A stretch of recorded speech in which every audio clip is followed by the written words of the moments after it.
has appeared in so many places that I don't even really want to list them. I didn't write them down like I did for Gigi's because it's just too many places that I have to do. I didn't want to have two lists. But he's just really amazing, and you know, he can talk about anything from music to theater to like Jersey. I mean, he can talk about Jersey, like stuff falling out the trucks kind of Jersey. Not to mention everything else. And just please welcome a wonderful person, Michael St. Ricci.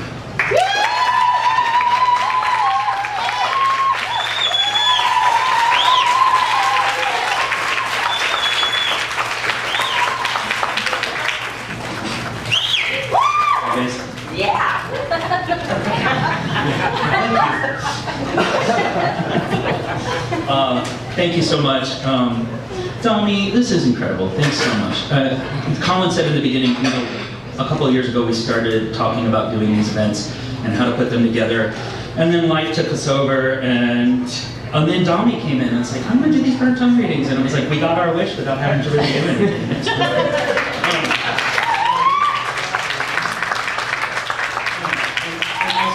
It really is such an honor to share the stage with so many people who are in the workshop each week. We're blessed to be part of the evolution of words and spirit and the day-to-day struggles. And then also people who are not, who kind of come in or who I haven't seen in a long time. And Cass, I'm really happy that I get to share the stage with you this evening. And of course, Tom. So I'm reading from my novel, Where the Jersey Devil Lives. He wasn't kidding about Jersey. And so the piece I'm reading tonight is, people ask me, I say the title of the book, Where the Jersey Devil Lives. Oh, that's interesting. What is it? It's, well, I'm growing. I grew up in New Jersey, and it's sort of a fictional account of my life there. And they go, well, what's the Jersey Devil? So this is a part in the book where you kind of find out what the Jersey Devil is. Stupid me, I'm on the East Coast, everybody knows what it is, but here, people don't really know. So, what you need to know, the narrator, Oliver Giannetti, is 12 years old. It's 1982. We're about 75 pages into the novel at this point. He had a terrible accident. He hurt his knee. What you need to know is that he's been laid up for about 6 months, and he's finally able to sort of get up and move. He's not quite able to go to school, so he's left unsupervised a lot of the time. And he meets up with his best friend, Eli Goldfarb, who lives up the street. His brother's name is Frankie, his father's name is Bruno, his mother's name is Mother. Very good. For as long as I remember, the reservoir and the swamps and the woods that made up this whole side of the county I lived in was called the Resi. Huge and sprawling across miles and towns, connecting up with the Raritan Reservation, all the way up to the Washoe Mountains. Our whole part of town bordered the Resi, and our dead-end street, Diana Drive, was surrounded by it. I played down in the Resi by myself since I was a little kid. The older I got, the farther and farther I'd explore it, covered in mud and soaking wet half the time. Adventures with my brother Frankie, adventures with Eli, countless days alone and happy. But after the accident, once I could really get around on my crutches, Mother didn't want me going down to the Resi by myself. She thought I'd fall on the muddy paths and get hurt again. But the doctor told her I needed to get up and exercise, get active. And by October, what with being used to the brace and doing good at physical therapy, I could run pretty fast on them crutches, getting up a good three-legged gallop, my brace legs swinging with each step. I could balance up on just one crutch, too. Besides, I told you already, Mother was kind of sick of me. And to tell you the truth, I was sick of her too. So any excuse to get some peace and quiet was fine with her. For Christ's sakes, just be careful, she waved at me. The path to get down into the Resi from our house started behind the maple tree at the furthest edge of our backyard. 14 long crutch steps from the kitchen door down through Bruno's garden to the giant maple. I missed climbing that tree, the feeling of being in the branches, the bark against my skin, seeing the whole world from up there. You can see out over our gray aluminum siding house and the chain link fence that ran the whole street, both sides, past the Goldfart's house and the Houtmans, and somewhere out there, far away, but you could feel it. Somehow, I was always aware of New York City. I loved the idea of New York. It seemed so big and so close, but impossible to reach. I wanted to go there.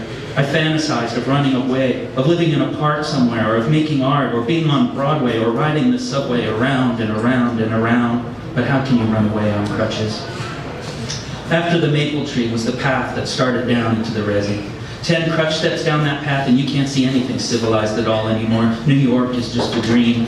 Where the path slopes downward and the oak trees and the birch trees and the maples get thick with patches of grass and bog, the path splits there and you're really in the resi deep. If you take the crossroads to the left, it takes you far back into the resi, away from all the neighbors' houses. And deep on that left-hand path, if you take it far enough, a couple miles, is the Parkway overpass and the train tracks where Eli Goldfarb and I go sometimes and put quarters on the train tracks. And when the Amtrak comes flying by, after it screams past, we pick up the quarters and roll them around in our hands, warm and shiny, metal smooth, flat and thin. If you take the crossroads to the right, it leads up away from the resi, through some woods and ends right up in Eli Goldfarb's side yard. But if you go straight, if you go down straight through that crossroads, down towards the water, that's the path that takes you to where the Jersey Devil lives. Picture a clearing in a deep swamp, and in that clearing a small island, a round hill of dirt rising from the bog. Just enough water around it and deep enough you have to walk across a fallen down log and you don't want to fall in. And stuck in the middle of that island hill, out the side, was a giant boulder, gray and brown, with the roots of old trees growing down the hillside over the top of it. Demon Rock. That's what me and Eli Goldfarb named the island in the swamp. Years ago, before Eli got into high school, back when the two of us used to play superheroes and Nazi hunters in army, and smoke cigarettes and light fires. Frankie played with us too sometimes, back before Frankie got involved in sports and thought our games were kid stuff for pussy faggots. On the side of Demon Rock, off to the left, up the hill a little bit, is a hole. A little mini cave, really, the way another smaller, flatter rock is trapped underneath the boulder and wedged into the side of the hill. A little cave into the hill that we were always too chicken shit to crawl inside. Ever since we were little kids, me and Frankie and Eli playing our games, we knew that hole from hell had a secret. It was where the Jersey Devil lived. How the light of the sun turns pale in among the trees, and the smells of dead leaves and rot are like the sound of that place. How everything is silent and wet and fallen into mud. Even the name, Hole from Hell. Eli used to say it over and over, real fast, hole from hell, hole from hell, hole from hell. And I wanted to shut him up because what if he summoned the devil? What if he was calling it out of its hole? But Eli and Frankie wanted to scare me. You could never really trust Eli when Frankie was around. Too easy to get me to do whatever they wanted. Eli said hole from hell faster and faster, mixing it all up like words do when you say them too much, and it made us laugh, him saying hole from hell backwards and sideways, and it became a joke after that, how we wound up calling it the hell from hole. All that fall after the accident, me home from school, me and Eli would meet up at Demon Rock when Eli could cut classes, or sometimes later after school let out if he wasn't being grounded for cutting classes. That was when we knew what lived in the hell from hole for real. Eli told me all about the Jersey Devil one afternoon, the two of us sitting with a fire going in our little fire pit in front of Demon Rock. Eli had just done a report on the Jersey Devil in school, so he knew all about it. His skin had all that summer tan from his family vacation in Florida and a whole summer of running around outside. Tan like Frankie, like the Italians, but taller than before, and more muscles too. Not buffed up like Frankie, not weightlifter muscles, wiry muscles from running and working at his dad's printing shop, loading and unloading crates of paper. In his eyes, they looked more brown than they ever had before. Eli just started his sophomore year in high school, 2 years younger than Frankie. He wasn't a kid like me anymore at all. Dark wavy hair, hairy tan skin, a little start of a mustache, eyes like a cat, big and open, looking all around him, taking the whole world in. He looked like something new, something so different and good, a superhero. See, Ollie, my man, Eli said, the devil lives all around us. He's been living in these swamps and woods for as long as people remember.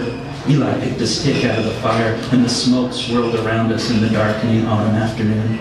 People always thought these swamps were fucked up, even the Lenni Lenape, the Indians who lived here that all us white fuckers killed and moved off to Oklahoma or some shit like that. Totally bogus, dude, Eli said. Since high school, Eli's decided he's a deadhead and he wears tie-dyes and a denim jacket covered with Grateful Dead patches and he smokes joint and says dude and bogus a lot. We live with this scary shit around us all the time, like the Jersey Devil here. You think people pay attention? Bogus, dude. Everybody's asleep. It's our job to stay awake. We have to guard against the dark, man. And Eli pulled to stay awake. We have to guard against the dark, man. And Eli pulled a joint out of his pocket and stuck the joint between his perfect white teeth. He winked at me. He sucked the flame from the burning stick and the joint end lit up. He never offered me the joint. I reached my hand out to take it, but he pulled away, keeping the joint in his mouth.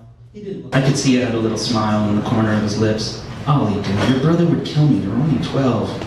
There it was. I was a little kid now, and he wasn't. Anyway, dude, in the 1700s, there was this woman from way down south of here, down near the Pine Barrens. You know where they are? Yeah, I said, I'm not an idiot. Dude, don't be such a fucking chump. I just asked a question. Anyway, this woman, she's all alone out in her cabin and she meets this soldier, except it's the Revolutionary War, see? And this guy's British, but she falls in love with him and they fuck. You remember sex, right? S-E-X. Once Eli got into high school, he was always finding a way to talk about sex with me and make me embarrassed. He knew I knew. He told me all about it. What it's like to get your cock sucked and stick it inside a girl. Not that I believed he had done it yet, but Frankie had. Frankie talked all the time about banging chicks. Frankie wanted me to get Miss Marissa Macaluso's phone number for him because her sister Cheryl was in his class and Frankie thought Cheryl was one sweet piece of poontang. But Eli was different. When Eli talked about sex, he watched me close and I wouldn't look at his eyes. I'd only look down at my feet. It just shut me up, all the weird feelings down in my stomach and lower. Even the word made me feel bad about myself. S-E-X. Eli started up again after a second, and I knew he was laughing at me, but I didn't know why. Not yet, anyway. Right then, I just felt like the biggest chump of all. Eli threw some more sticks on the fire and kept talking. So all the townspeople hate this woman, dude, because it's like war, and she's like a traitorous hoe bag for sleeping with the British dude. The chick's name is Mrs. Leeds, and the townspeople, they curse Mrs. Leeds, which, by the way, is totally bogus. It's not cool to curse people, even if they are totally screwed up. Anyway, when the baby was born, holy shit, dude, out pops the goddamn Jersey Devil. Born of a whore and a traitor. Wings and horns and weird feet. It hisses at its own mother, poor fucking Mrs. Leeds. Then the demon baby flies out the window and escapes. Another puff on his joint, and cars going past, way out back past the reservoir on the parkway. The sound of them from over the water, and near us, in the reeds, the quacks of ducks. Bogus, Eli said. Anyway, this thing's been living in Jersey ever since. Shows up every 30 years or so. Eli's eyes were bright red and bloodshot stone now. His head leaned back against Demon Rock, looking up through the roots and the vines growing down over the rock, looking up into the trees. He was real excited, lost in his trip, like he gets when he's talking about Jerry Garcia's fucking awesome guitar solos or a really cherry Camaro. Every time he shows up, animals get murdered, and lots of shit happens. Lots of people see him, Ollie. The Jersey Devil is real. People seen him around here too. You know it's true. It was true. Back in the 50s, there were 2 weeks where people from here to Philadelphia saw the Jersey Devil. And more than that, framed on the wall in my upstairs hallway, there was a picture from that time. A yellow, black and white newspaper clipping from the Star Ledger of my grandpa Frank and Willie Hauptmann, our old German neighbor. They were best friends, the two of them nailing a sign on a telephone pole that says, "The Jersey Devil is a hoax." I think, Eli said, there's holes to hell all over New Jersey. They're like portals or something. Then Eli was laughing, really cracking himself up. Ha, the Jersey Devil is like some evil gopher that pops in and out of all these portals just to eat some chickens and drive people apeshit. I laughed too. The way Eli could say ape shit was just so funny, scrunching up his face and showing all his teeth like he was an ape himself. If I was drinking something, he'd say ape shit because he knew he could get me to laugh whatever I was drinking right up and out my nose. 1950s, Ollie. 30 years. It's the 1980s. It's time, dude. Time for it to come back again. Eli's eyes got kind of slitted, and with his long curly hair, all he needed was an eye patch, and he would have looked like some pirate from the high seas, a scurvy dog with a bad idea. Eli and his ideas. He smiled, those big, perfect teeth, his superhero smile. Maybe, he said, you should crawl inside the hell from hole, Ollie. You should see if the Jersey Devil is real or not, if he's waking up again. You know, I may be 12. And that would have worked on me, maybe even just a year before. Scared me. But with the accident and everything, with what happened to me on the operating table, and then watching soaps with Mother, a demonic chicken-eating cosmic gopher wasn't really all that scary. And besides, for all of Eli's ideas, no matter what he said, I wasn't going to crawl inside the hell from hole, and Eli knew it. He just liked teasing me. Why don't you, I said, but he just smiled. We both knew this game. Eli was full of games. He always made them up, and I mostly played along. But that was when we were kids, playing superheroes, pretending to be comic book mutants. Now that Eli was a sophomore in high school, most of his games he thought I was still a little too young for. I didn't know it yet, but since high school, Eli games were now mostly all about sex.